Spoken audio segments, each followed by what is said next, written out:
What's going on, people? Welcome to NFL Marc Draft, man, where we talk all things NFL draft. And today, on the first episode of the year, it is Fix the Franchise, and we are going to be fixing today the New York Jets. We're going to be talking a little bit about free agency. Obviously, haven't dug too much into free agency. There's a whole lot of different guys and players, and this Jets team is loaded up with cash and loaded up with assets to be able to really have a quick turnaround if they actually do it properly. As a Bronco fan, I got a lot of love and a lot of respect for Darren Muji, who is the GM there. I think he's gonna get it right, and they're really gonna have a chance to nail this offseason with all of the trades that they have. So, like and subscribe, guys. I'm trying to grow out this channel. I do have a Broncos channel as well. You can follow and subscribe as well. It's gonna be linked down below in the description. But let's get into it, man. Let's talk about some of the free agency additions now. This New York Jets team has, as of right now, about $83 million in cap space. They actually have the ability to save quite a bit more cap space just by getting rid of guys. Harrison Phillips, as an example, he'll save $7.5 million. And so you've got a few other guys there that you can get away with. You can do some post-June 1st cuts, get rid of Justin Fields and a few others, and be able to roll around that way. So they have a lot of space to be able to do it. Now, I know everybody in Jets in Jets country, or whatever you guys call yourselves, you guys have a lot of things to be very upset about and pessimistic about. But here's a couple things that you've got going for your team. You've got some studly tackles on this offensive line. I think Olu Fashanu and Armand Membu are fantastic. I think it's arguably already one of the best tackle combinations in the NFL. They definitely have the chance to be the best tackle combos. The big issue with the Jets is the interior of that offensive line when you're talking about the O-line specifically, which is why what I have done here is I have said that they should make really big-time plays for Tyler Lindenbaum and Isaac Sumalo. If they have to spend a lot of money on those two positions, it's worth it because you've got your tackles on rookie contracts. You got to build out the offensive line. That is what Sean Payton and George Payton did here in Denver. Darren Muji saw that firsthand. It's going to be massively important to do that. What else did we do? We built out our defensive line, right? Trey Hendrickson is kind of the prize free agent. We're going to see what ends up happening with him in this offseason. But Trey Hendrickson is someone that the Jets should make a big play for as well. Yes, they are going to be overpaying some guys to come to the Jets. They have the cap space to do it. And that's okay when you're doing it at premier positions. So by doing this and getting those guys, I love the way that the offensive line as a whole is looking, right? You can decide what you want to do with Elijah Vera Tucker. Obviously, he's a very talented player, but he's had a lot of injury concerns. Maybe you bring him back on some sort of a team-friendly deal. But Isaac Sumalo as one of the guards, Tyler Lindenbaum as that center, man, let's say you get Elijah Vera Tucker, you got a really solid five at the offensive line. And now that allows for you to build out a team around whoever the hell the quarterback is going to be.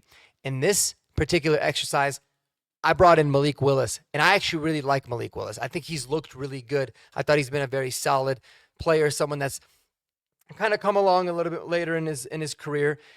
Can he have success there in New York? I mean, we're going to see, but the good news is with a revamped offensive line like that and a nice running back in Tyler Algier, who I've added here as well, ideally, I'd like to have Tyler Algier and a situation where they re-sign Breece Hall because it keeps Breece Hall fresh. Tyler Algier has shown that he can be very effective as a 1-2 back and kind of a running back by committee role. So I do like that.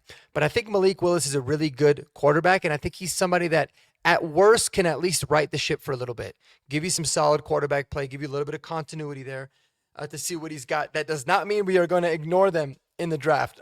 I could assure you that. We're going to get into that.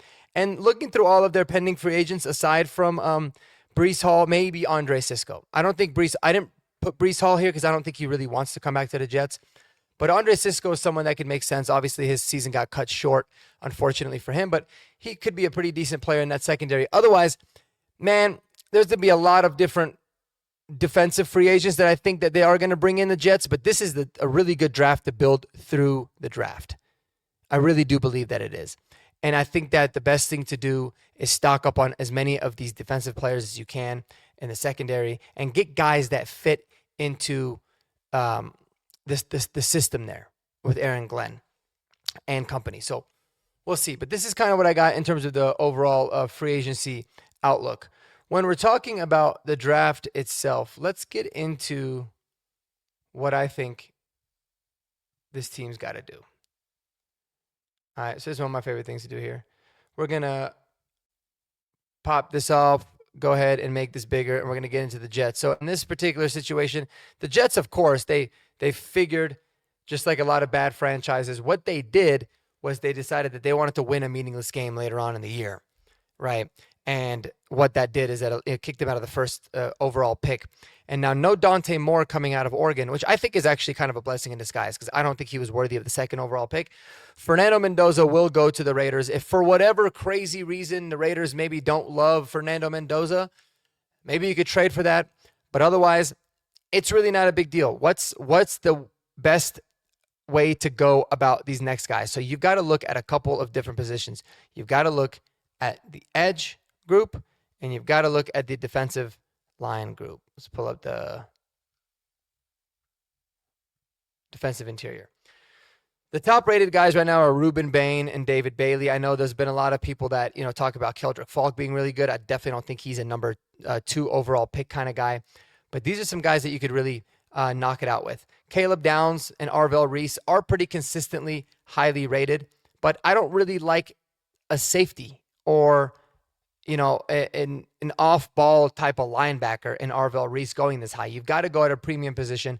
I think Ruben Bain from the Miami Hurricanes is the best bet here. You get yourself a young, studly pass rusher. He's going to team up nicely with Will McDonald, who's obviously showed a lot of really good traits before he ultimately landed himself on IR. But I like that tandem. That's a really good way to start to get after the quarterback. It's the most important way to be able to build out a defense. So I love the idea of getting Ruben Bain for the Jets here. And what's great is because the Jets did the smart thing and they started to sell off all their players and trade as many people as they can. They got a lot of draft picks. It's going to give them a lot of flexibility in terms of what to be able to do here. So what that does is now we're picking at 16. Now, you can make the argument and say, hey, if there's a corner that you really love, if you love Mansour Delane or you love Jermod McCoy or any of those, because there's a lot of them. There's a lot of really good corners. You could trade up a little bit and be able to get those. Maybe you could trade back a little bit, a couple spots, and be able to still, land 2 really, really solid players. But if it all really fell this particular way, I think you got to look at the cornerback position and maybe the interior of the defensive line. So what I'm going to do is I'm going to put corners and I'm going to put defensive interiors. And I guess just for good measure, what I'll do is I'll add safeties to this because you need to add on the defensive side of the ball. Now, I did watch the Mel Kiper's Mock Draft 1.0. They went with Ty Simpson here at 16. I haven't dug into the quarterbacks enough, but I feel like this is a roster, guys, where it needs so much revamping. You need to influx it with as much talent as you possibly can, that even if you were to take a quarterback, I just don't think you have the infrastructure in place to be able to set this quarterback up for success, right? Which is why I like the fact that you're bringing in a quarterback like Malik Willis that's got experience, that can really right the ship, and you can build a good enough team around him, right? Another guy that I had brought in as part of the offseason additions was Alec Pierce, right? So you talk about Alec Pierce, I think is a really underrated player. He can get open in that slot. You got A.D. Mitchell, right? Who showed a little bit of flashes, right? In his lone season. He got traded halfway through the season with the Jets. They obviously still got Garrett Wilson. And even John Mechie was showing a little bit here and there. So you can make do with that group of pass catchers, especially if you really revamp the O-line like we talked about doing with all those guys bringing in. You don't need to bring in a quarterback yet, especially if you don't feel like Ty Simpson is there yet. If you like Ty Simpson, you feel like, man, he could benefit from a year of sitting, fine. But otherwise, I like the idea of just bring on as much talent as you possibly can. Avion Terrell is someone that could make a whole lot of sense, cornerback out of Clemson, right?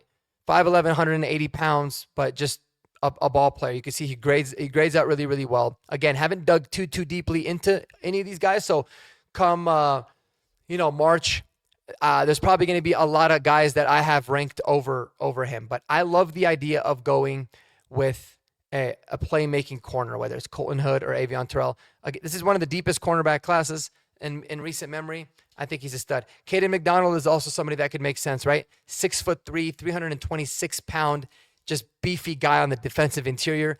they could use as much defensive line help as possible. So if they like somebody like that, I'd have no issues with them going that route as well. But in this one, we're going to take Avion Terrell and kind of see how it goes. So now you've really helped yourself out, in my opinion, by bringing in 2 studs on the defensive side of the ball. I think you're going to see that continue. But the way that it fell off here with them picking at 33, I love the idea of a KC Concepcion wide receiver out of Texas A&M coming here. He can be a big-time playmaker for you as well. You can go and add more to the edge room in terms of Akeem Mesidor. In this particular one, you might be able to take Ty Simpson. So we will see. But I like the fact that you've gotten those 2 players. And I say, at this particular point, you could look at the linebacker room and you could look at the defensive interior room, and you can say, are there anybody in these rooms that you feel like work a lot for you? You got a 33rd pick. You've got the 44th pick. You can really make the most out of the guys that are available here. So there's some really solid players. In addition, maybe you like some of these tight ends, but you could probably wait a little bit to go in that route in terms of the tight end position to be able to get a little bit more playmakers for these guys. But kind of looking at it, man, I mean, I feel like it's one of those situations here where you can't really go wrong with a lot of these guys that you bring in. You want to bring in as much talent as you possibly can. If you really wanted to double up on the cornerback position and go with somebody like a Keith Abney II out of Arizona State to, patch up that secondary that was just an absolute mess last year, you could certainly do that. And I like the idea of doing that for the Jets. Fix this secondary, fix this defense up as much as you possibly can. And by doing that, I think you're going to be in pretty good position there. So that's what I'm going to do. I'm going to take Keith Abney II here at 33. And at the 44th pick, you could go with Emmanuel Pregnon, who I think is a really interesting player. I think he played tackle, if I'm not mistaken, at Oregon. He did. He played quite a bit. He played left guard. He played a little bit of right guard. He's actually been mainly a guard in his time there too. So you could go young, right? We fortified, again, just a reminder for you guys, we brought in Tyler Lindenbaum, who's a stud center. We brought in Isaac Sumalo, who's a really good guard. You still have an opening at the other guard position, depending on what you do with Elijah Vera Tucker.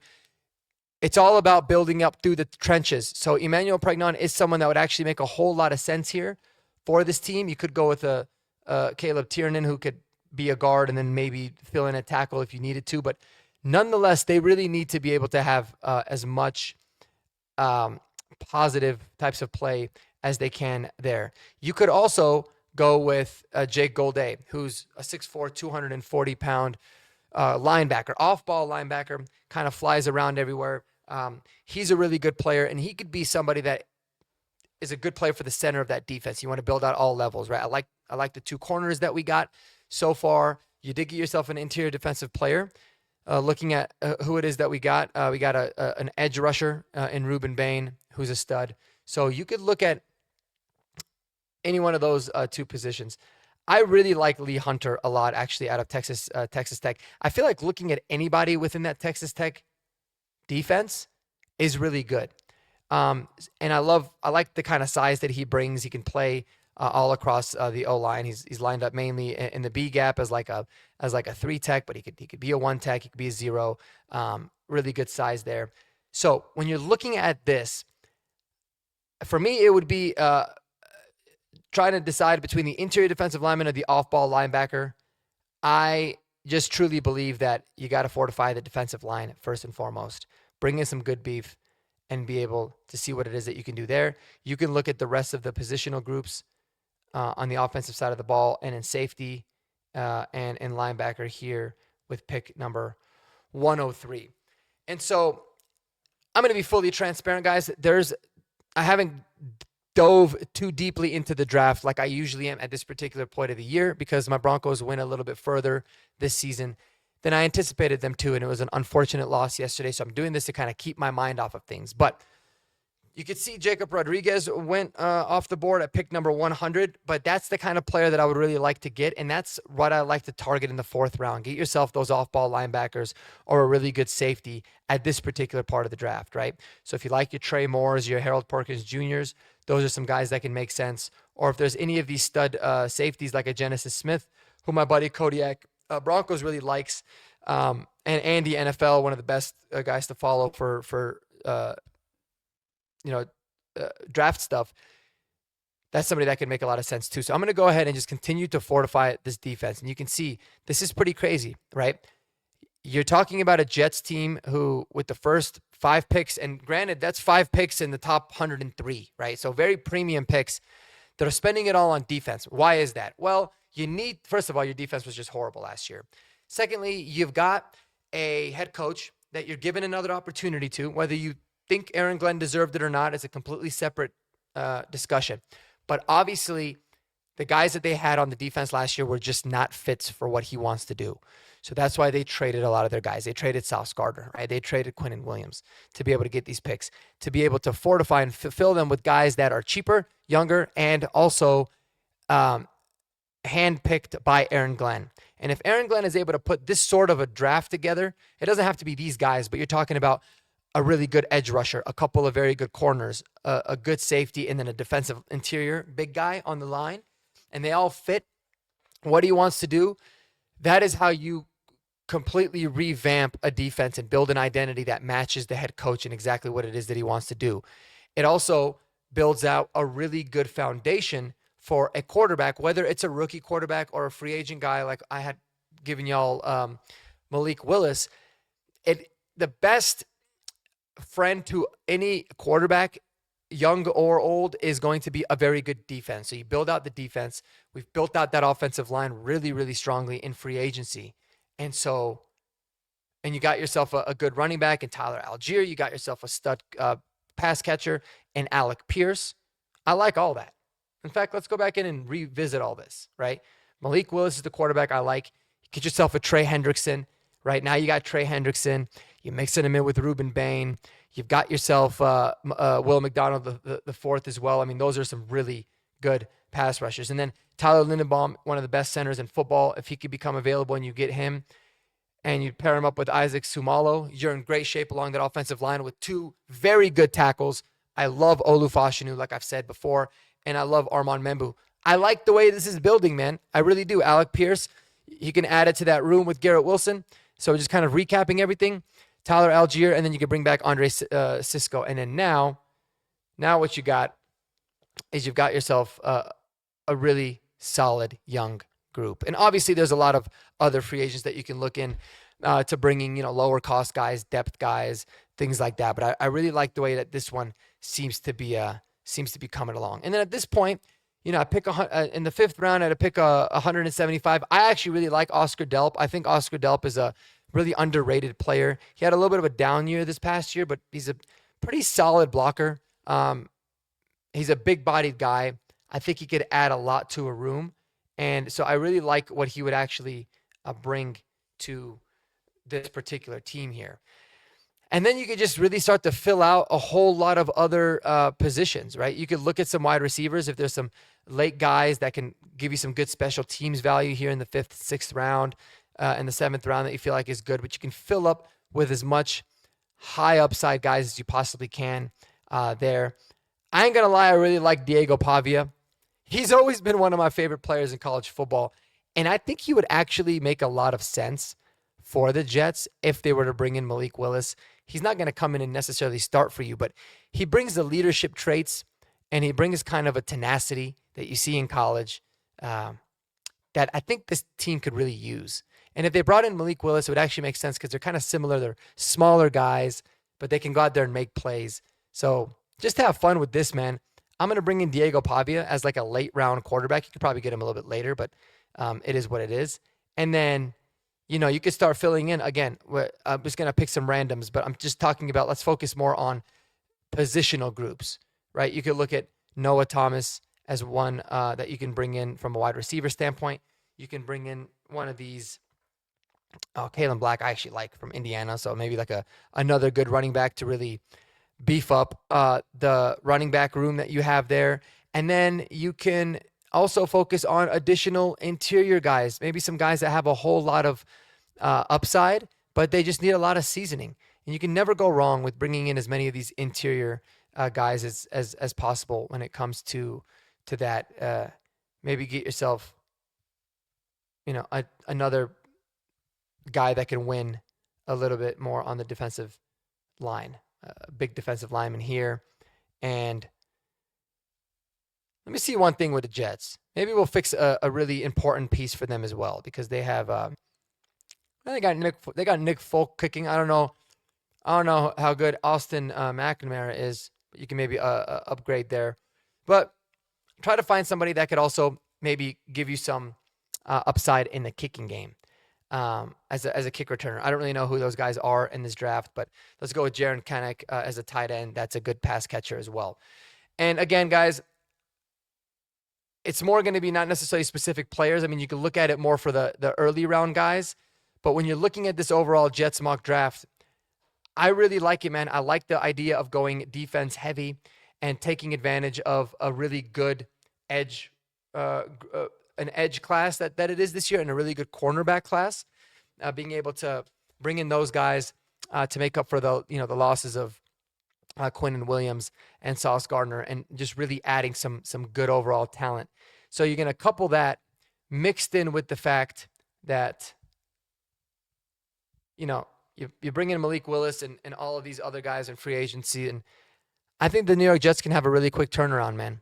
It's going to be interesting to see what they end up doing, and I'd love to know you guys' thoughts below in the comments in terms of fixing the Jets. But hope you guys appreciated this. Hope you guys have a wonderful rest of your day, and we'll talk to you on the flip side, man. Stay tuned for more episodes. We are going to go through every single one of the NFL teams at some point throughout this offseason. Peace.